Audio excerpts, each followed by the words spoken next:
This is Anything Goes, a podcast directly for you by me, Astrid Sky.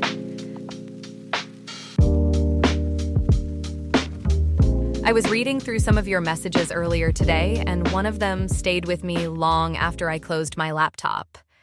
It wasn't dramatic, it wasn't scandalous, and it wasn't even particularly sexual. Which is funny because so many of the messages I receive arrive under the headline of fantasy, desire, attraction, or longing. But this one was different. A woman wrote to me and said that she had carried the same fantasy with her for years. Not the exact same details, because those changed over time, but the same feeling. She said it had become a place she returned to whenever life felt noisy, stressful, lonely, or confusing. Then she asked me something that I found surprisingly difficult to answer. She asked, "At what point does a fantasy stop being a fantasy and become a home?" I have been thinking about that question all day because I suspect she is talking about something much bigger than fantasy. I think most of us carry private worlds inside ourselves. We don't talk about them very often because they can be difficult to explain. Sometimes they are romantic. Sometimes they are erotic. Sometimes they are not really either of those things.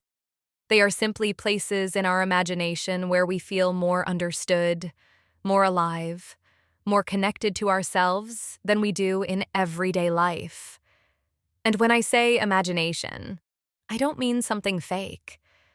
I think we often treat imagination as if it is the opposite of reality, but I don't think that's true at all.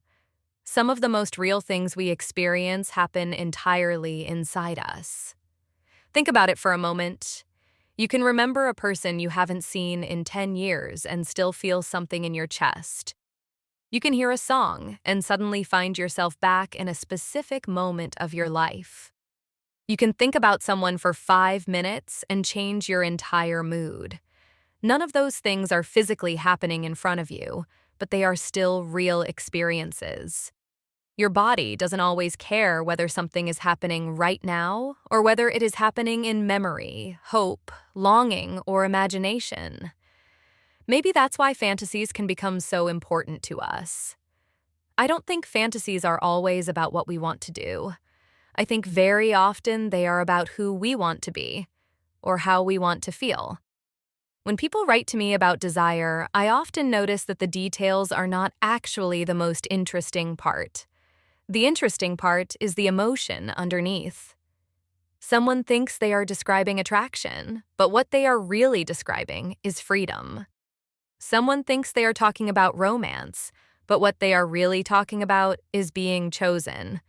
Someone thinks they are telling me about a fantasy, but what they are really revealing is a longing to feel seen.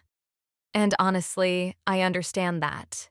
The older I get, the less interested I become in the surface of things, and the more interested I become in what sits underneath them.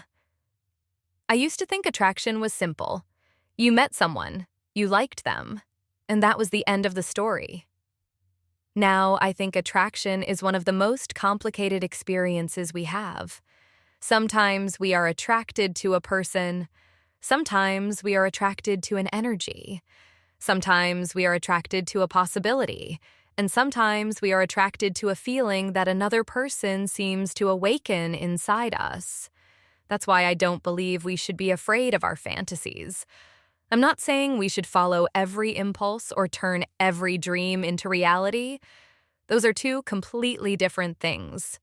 But I do think we should be curious about the stories we keep returning to. If a particular fantasy has lived with you for years, maybe it's worth asking why. Not because there's something wrong with you, but because there might be something important there.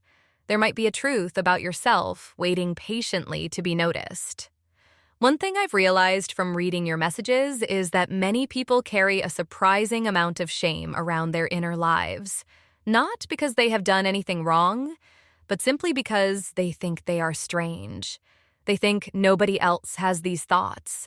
Nobody else gets attached to impossible ideas. Nobody else creates imaginary conversations while walking home.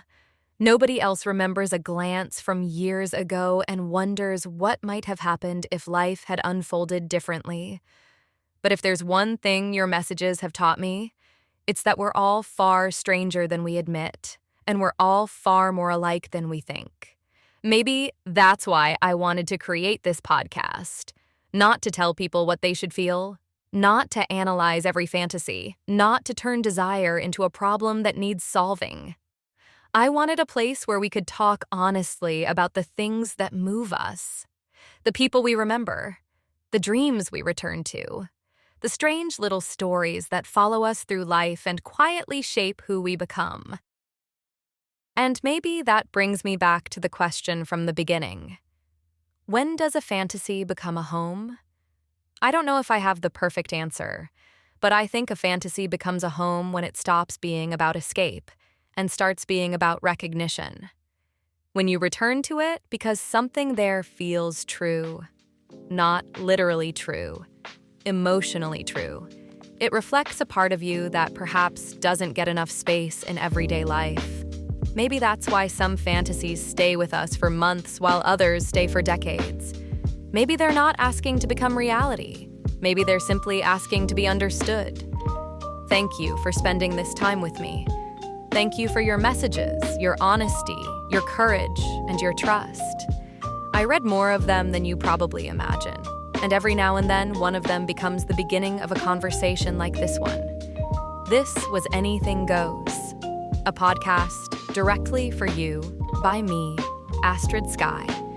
And until next time, take care of yourself, be gentle with the parts of you that nobody else gets to see, and don't be afraid of the places your mind returns to when it wants to feel at home.